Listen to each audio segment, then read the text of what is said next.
and Center. Front and Center.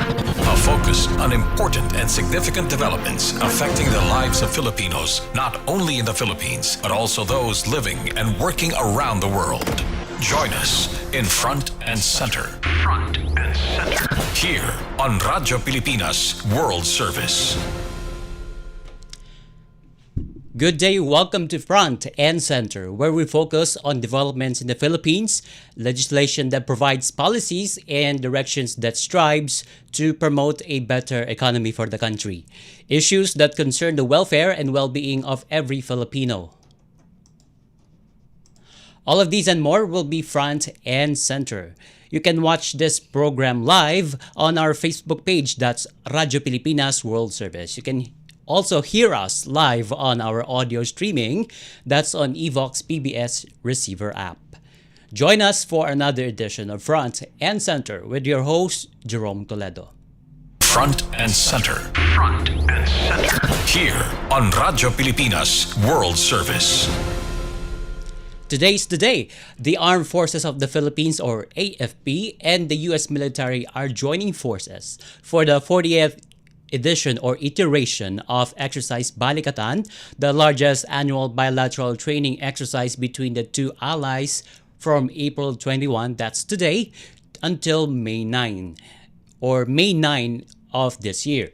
Building on the complexities and achievements of past iterations, this year's exercise will demonstrate the progress in the AFP's modernization efforts and further strengthen the United States-Philippine Mutual Defense Treaty, or MDT, by enhancing military interoperability and readiness.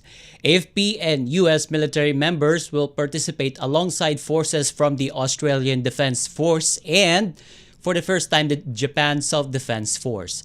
Additionally, 60 nations are scheduled to take part in the AFP-hosted International Observer Program, including Brunei, Canada, Czech Republic, France, Germany, India, Indonesia, Lithuania, Malaysia, Netherlands, New Zealand, the Republic of Korea, Singapore, Thailand, United Kingdom, and Vietnam. Distinguishing itself from past iterations, Balikatan 25 will feature a full battle test that incorporates real-world forces and events into a virtual and constructive exercise scenario.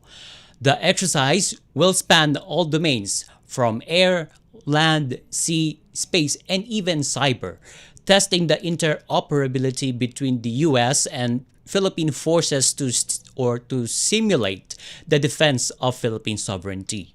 The exercise will consist of four primary components. Number one, the Combined Joint Logistics Over the Shore, or CJLOTS operation, humanitarian civic assistance, or HCA activities, a command and control exercise, or C2X, and a multilateral maritime exercise, or MME. Each component will encompass several training events and engagement throughout the Philippines. The CJLOTS operation, which will be conducted by the U.S. and Philippine forces prior to the opening ceremony, will strengthen our collaborative logistics capabilities through offloading heavy equipment and supplies from maritime vessels onto shore using landing craft and other expeditionary vessels. During the HCA activities, which will be led by a joint AFP-US Civil Military Operations Task Force, service members will carry out humanitarian missions as well at 5 locations across the Philippines that focus on improving local infrastructure, sharing medical skills, and reinforcing ties with local communities. The C2X incorporates 2 parts. Number 1, a command post exercise, or CPX, during which the AFP and U.S. forces will operate parallel JTFs, or Joint Task Force, synchronizing their bilateral actions through a combined coordination center and fusion centers. And number 2, a field training exercise, or FTX, where US, AFP, ADF, and JSDF, or JSDF forces will conduct training across Luzon and Palawan. The FTX focuses on 6 combined joint all-domain operations or CJADO events, which are the combined arms live fire exercises that emphasize maritime security, coastal defense, and joint fires across all domains. The C2X will showcase AFP modernization progress as well as the tactical proficiency and operational capability of participating allies, all while certifying one Marine Expeditionary Force as AJTF. That is all happening in a month, starting today until May 9th. And also, during the MME, the U.S. Navy, Philippine Navy, and the Japan Maritime Self-Defense Force will carry out joint naval activities along the coast of Luzon, conducting various trainings events in the Philippines' exclusive economic zone. So this is not just about the trainings in the land, but also in the sea, particularly the maritime zones of our exclusive economic zone. And to recall, the Philippine Army and the United States Army Pacific on March 24 this year kicked off the Salaknib and Balikatan exercises or SABAC 2025 at Fort Magsaysay in Nueva Ecija that is aimed at enhancing land defense capabilities. Some 5,000 soldiers, 3,000 from the Army or the Philippine Army and 2,000 from the U.S. counterparts participated in the Salaknib portion of the exercise. The SABAC 2025 brings together the PA and US ARPAC forces in a robust joint exercise across key locations in the Philippines. The exercise, designed as a continuous operation, focuses on enhancing combined joint all-domain operations, reinforcing war-fighting capabilities, and showcasing a strong bilateral commitment to safeguarding the Philippines' territorial integrity. The first phase of Salaknib will take place from March 24, or already took place from March 24 to April 11, while the second installment will be on May 15 to July 20, and it will be held in Fort Bonifacio in Taguig City and the area of operations of the Isabela-based 5th Infantry Division and the Nueva Ecija headquartered 7th Infantry Division. And also last year, from April 22 to May 10, almost similar dates, more than 16,000 members of the AFP and U.S. military trained together with participation of Australian Defense Force and the first time the French Navy and other 14 nations as observers. During Balikatan 2024, participants executed a range of complex missions across domains, including maritime security, sensing and targeting, air and missile defense, dynamic missile strikes, cyber defense, and information operations. And that includes exercises in protecting key terrains in support of territorial defense, rapidly moving long-range, precision strike capabilities, and using them in targeting simulated threats, tracking simulated air threats, and targeting them with multiple air and missile defense systems, and integrating multilateral air and land platforms, and just to increase awareness of the maritime security situation. The Balikatan literally means shoulder to shoulder. The exercise describes the spirit of the activity and the close friendship between the Philippines and the United States. The exercise directly supports the U.S.-Philippine Mutual Defense Treaty by enhancing military cooperation and readiness between the two militaries that took effect since 1954. Front and center. Front and center. Here on Radyo Pilipinas World Service. And in case you missed it before the Holy Week break, a bipartisan U.S. congressional delegation has visited Manila last Tuesday. Upon visit of U.S. delegation in the Philippine capital, the Philippine government has signaled its strong intent for a strategic economic alignment with the United States amid global challenges. In a meeting with U.S. Senator Pete Ricketts, a Republican from Nebraska, Senator Chris Coons, Democrats from Delaware, and Senator Ted Budd, a Republican from North Carolina. On Tuesday, the Trade Secretary or the Department of Trade and Industry Secretary Cristina Roque said Manila is open to forge a deeper engagement with the United States as a strategic economic partner in an increasingly complex global environment. Secretary Roque said Manila is keen on bolstering cooperation in critical sectors, including clean energy, digital infrastructure, transport, modernization, and fiscal sustainability.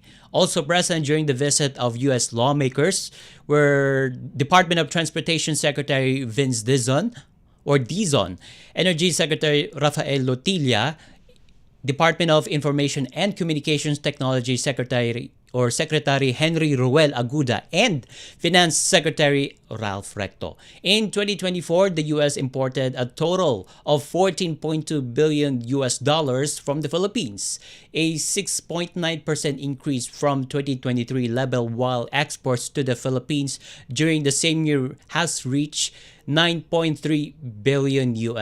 So it's a significant development in the U.S.-Philippines trade. And according to the DTI, U.S. accounted for 17% of Philippine exports in 2024, given that the U.S. is our top trading partner across the globe. And key imports from the Philippines are semiconductor devices and computer peripherals, as well as automobile parts, electric machinery, textiles and garments, wheat and animal feeds, coconut oil, and information technology and business process outsourcing services. So those numbers that I've mentioned to you, those are important figures that says that US is our top trading partners. And also, U.S. meanwhile exports agriculture goods, machinery, cereals, raw and semi-processed materials for the manufacture of semiconductors, electronics, and transport equipment. And to recall, U.S. President Trump imposed tariffs to all nations on April 2, including the Philippines, which is at 17%. In response to the tariff rate imposed by the Trump administration to the Philippines, Special Assistant to the President for Investment and Economic Affairs Secretary Frederick Go will be going to Washington to negotiate a 17% tariff imposed by the Trump administration on certain Philippine goods entering the American market, because the 17% is too huge to bear on our Philippine economy. Secretary Go said the Philippine government had received a positive response from the United States Trade Representative, or USTR, on its request for a dialogue to discuss the new tariff. He said Marcos and the economic managers weigh up the risk and the next move, considering that there are industries in the Philippines that will be affected by the U.S. reciprocal tariff policy. And in a Malacanang statement this month, the Philippines still has an advantage because of the lower tariff imposed compared to tariff rates set for another countries. So we will watch out for that development if the United States will grant Philippines or the Philippine government's request to lower down or to reduce the tariff rate that was imposed to us from 17%. And we hope that it will be a 10%. Front and center. Front and center. Here on Radyo Pilipinas World Service. And more developments in the Philippines coming your way when Front and Center returns after these messages. Paliwanag mo sa tao na hindi totoo yan. Dahil ang totoo, yung totoo ang dapat ninyong malaman. Nagkalat sa internet ang fake news Ang o ginagawa mali ng at fake news, tinatapon niyo yung tao. What they are doing is creating panic. We say no. Yung pagkalat ng fake news. And some of it's dangerous. Sana iwasan po natin pag-spread ng fake news. At di magpapakalat ng disinformation at misinformation ang kasulukuyang administrasyon. Stop telling us fake news because you're wrong. Para sa totoo at mapagkakatiwalaang mga balita at impormasyon, Radyo Pilipinas. Hatol ng bayan. Election Quick Facts. Campaign period. Ang opisyal na campaign period para sa mga national candidates ay magsisimula sa February 11, 2025 at mayroon silang 90 days para mangampanya. Samantala, mayroon namang 45 days para mangampanya ang mga tumatakbo para sa local positions at magsisimula ito sa March 29, 2025. Ang campaign period ay matatapos sa May 10, 2025. Hatol ng bayan. Election Quick Facts. Naghahanap ka ba ng trabaho? TESDA got you covered. Dahil karamihan ng mga TVET graduate ng TESDA may trabaho agad. Ayon kay TESDA Secretary Kiko Benitez, ito ang isa sa mga direktiba ni Pangulong Bongbong Marcos. It's really training to trabaho. Na-mention naman niya sa kanyang SONA na 8 out of 10, so 80% of TVET graduates actually find a job, which is a much higher percentage. No? And in certain modalities of training that TESDA does, mas mataas pa sa 80%. Bawat buhay ay mahalaga sa Administrasyong Marcos. Kaya makakaasa ang bawat Pilipino na kaagapay nyo ang pamahalaan sa bago ninyong simula. This is a public service announcement. Isang paalala mula sa National Telecommunications Commission, National Capital Region o NTC-NCR. Ang kanilang Oplan Contra Text Scams. Binabalaan ng publiko na sakaling kayo ay makatanggap ng kakaibang text messages sa mga di kilalang numero o di kaya ay mga text messages na may kahina-hinalang mga link. Huwag pansinin, huwag pindutin, huwag i-click ang link. Ipagbigay alam agad sa NTC website ntc.gov.ph o kaya'y sumulat sa kanilang email na contratextcam@gmail.com. Sa mga panahong ito, huwag padaya, maging wais na madla. Makibahagi sa Oplan Contra Text Scam. This is a public service announcement. From PBS, Presidential Broadcast Service, and Radyo Pilipinas. Radyo Pilipinas World Service Online.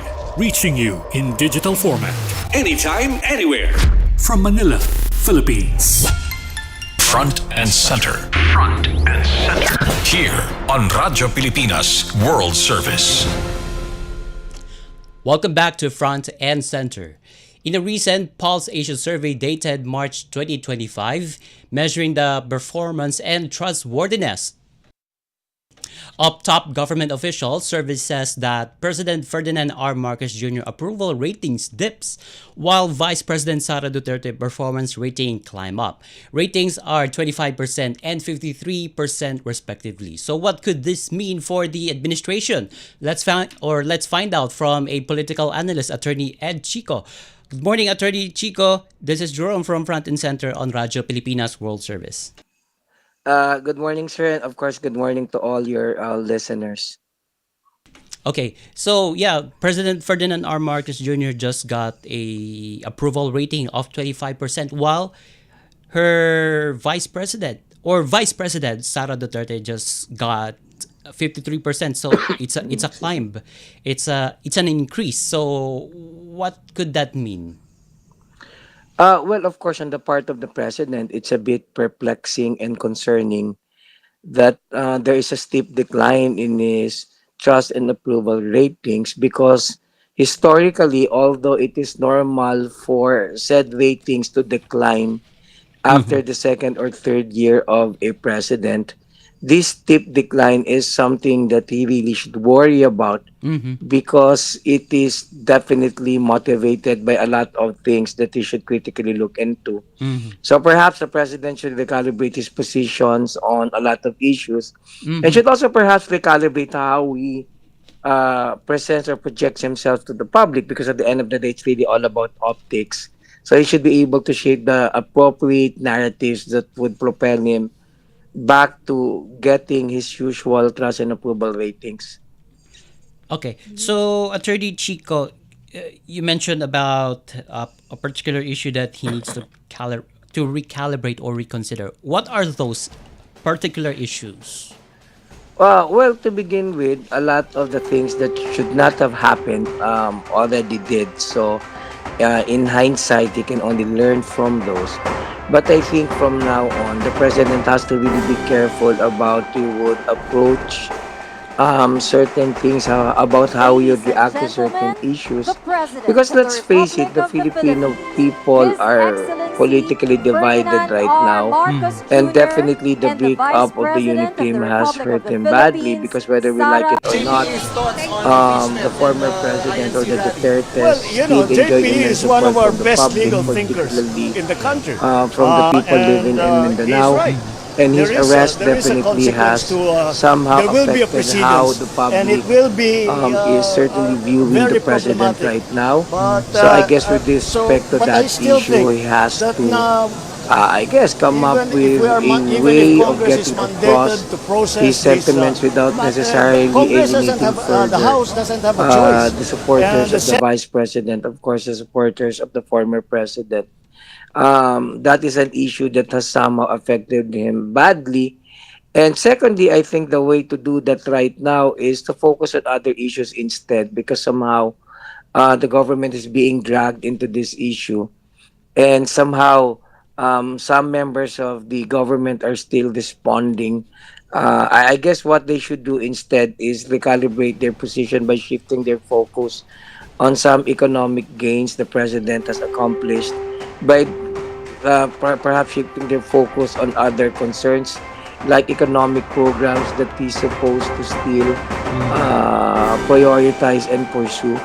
So I guess what he needs to do is basically take the minds of the public away from the issue involving the arrest and the subsequent handing over of the former president to the ICC. Because whether we like it or not, that has an impact on how things would JP shape is up one in of our these best midterm legal elections. thinkers Because take in the note, country. prior to the arrest, And if you look at the he's right. surveys of There the is a senatorial consequence to, there will Bongo, be a while in precedence, the top 10 and it will was actually be not top 1, but right now very he's top 1. problematic. Bato is also But doing but I still think impressively. that So now, whether we like it or not, it has to even do if with we are that. even if And the Congress is president, I mandated guess, to it would make process this, better sense if the president would focus on Congress other doesn't have issues the House doesn't have a instead choice, of and the trying to somehow address this further. Kumbaga, it's already happened, so he has to move on from this, I think. But of course, his allies at the Congress are doing an investigation regarding the drug war of the former administration of her father, former President Rodrigo Duterte. So how would that affect? Well, I'm not really so sure if the Congress is actually helping the president, because whether we like it or not, if you look at the trust and approval ratings of the speaker, his is actually the worst. And that has always been the case from the very get-go. So obviously the public never look at Congress the way they should look at it. So everything is actually very negative about how they view Congress. And all these ongoing investigations, I think, are not really needed, particularly at this time. I really couldn't understand why they are doubling down on these issues when they can already see how JP is the one of our public best is legal reacting thinkers in the the country. way they behave. He's right. Particularly There is a when the consequence elections, to, I couldn't understand there will why be a they keep precedence, on doing and the it will things be that they've been doing, very problematic. whose main purpose obviously is but I to still think politically attack the vice president and the former president. So I'm not saying they should stop doing that, because if there are issues that need to be probed into, then they should. But right now, as we speak, they've already done, I think, what they should, and there's no point digging into this further, I think. So they're not actually helping the president. And I guess it's really just all about the president, as I said, recalibrating his position on a lot of things. Because one thing that's working well for the president is that at least he's actually likable, in the sense that he doesn't, the way he behaves, his demeanor doesn't actually trigger the people. It's really more on the issues that somehow, I guess, it's the issues that have somehow affected his the decline in his trust and approval ratings. But at the end of the day, his personality is enough to win back the people again. to trusting and perhaps Mm-hmm. giving his approval, Okay. giving their approval to him. So there's a chance that President Marcos' performance rating will go up, but is it higher? Well, at the end of the day, you have to understand that culturally Filipinos are very reactive. So our preferences, our sentiments can easily shift Mm-hmm. because we're very, very ambivalent politically. A tipping point would be enough for us to abandon what we believe in right now and move on to another perspective. So that's how we are. That's how we've always been. So the president will just have to come up with Mm-hmm. a better, I'm not saying PR campaign, but for lack of a better word, PR Yeah. campaign, making sure that the narratives this time Mm-hmm. would veer away from those that crucially affect how the public view him negatively to issues that I guess would somehow make the public trust him again. There's still time to do that. I mean, the president has the opportunity to always somehow change the narratives. That's Mm-hmm. how confident I am about his ability to do that. I see. Okay, so I'm down to last few questions, Attorney Chico. So in this election, and also Marcos Jr.'s administration is heading to a second half. So what can you see on his performance and trust approvals, as well Okay, as the let me vice just president? point out that historically, again, from a historical standpoint, the Mm-hmm. second half of the administration of a president is actually crucial to determining who can actually figure prominently in the next elections. I'm talking about 2028. So I'm pretty sure the focus would be on that. But if I were the president, I would somehow Mm-hmm. offer some sort of counter programming Mm-hmm. by focusing his attention away on that.